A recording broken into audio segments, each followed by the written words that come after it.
سال یمامہ کا گورنر کیا کہہ رہا ہے کہ ان تقتل تقتل زاد من وان تنعم تنعم علی منعم، کہ اگر آج آپ مجھے قتل کر دیں گے تو میں نے آپ کی شان میں گستاخی کی ہے، میں مجرم ہوں لیکن محمد رسول اللہ صلی اللہ علیہ وسلم کی ذات سے کیا پروانہ صادر ہوتا ہے۔ تصور کیجئے، میرے صحابہ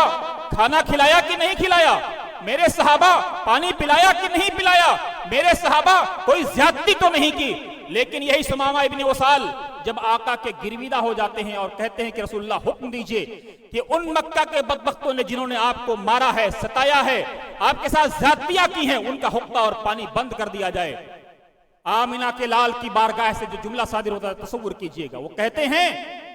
کہ بند کرنے کی ضرورت نہیں، اس کو اور بڑھا دو۔ آپ تصور کیجئے۔ اس لیے میرے عزیزو، سیرت میں جتنے واقعات آپ کو ملیں گے، آقا علیہ السلام کی جو زندگی ہے ہر بشر کے لیے نمونہ ہے، ہندو ہو، مسلم ہو، سکھ ہو، عیسائی ہو، پوری زندگی میں کسی کے ساتھ زیادتی، دوئی، دویش کا کوئی معاملہ آپ نہیں پائیں گے۔